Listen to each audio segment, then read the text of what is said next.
Ito wala talagang lumalakas sa solo player. Walang nakaka-high point sa solo player lang. Nag-i-improve meron, pero lumalakas sa solo player wala. Shoutout sa mga solo player dyan. Alam ko kung gaano kahirap. Sorry idol, pero yan pa rin siguro yung dahilan kung bakit low points pa rin tayo ngayon kahit pa in season na.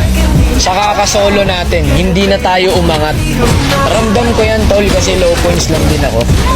Pero wag kang magsawa, makakahanap ka rin ng kaparty mo. Advantage talaga kasi sa laro yung may kaparty ka.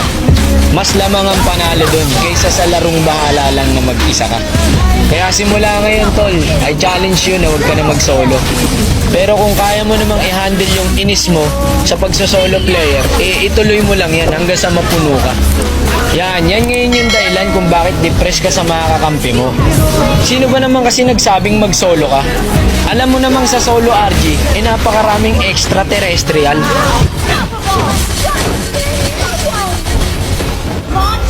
Kill.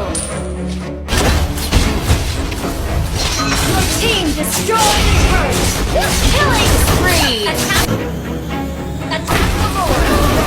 Always do it on my own, so I gotta get through it. The only thing I know is to love what I'm doing. Never give up, never slow till I finally prove it.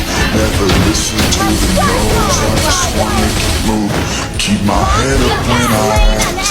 Head up, that's a fact. Never looking back, I'ma keep myself on track. Keep my head up, staying strong. Always moving on. Feel I don't belong, tell my best to move along. Wish myself to be the best, die with no regrets.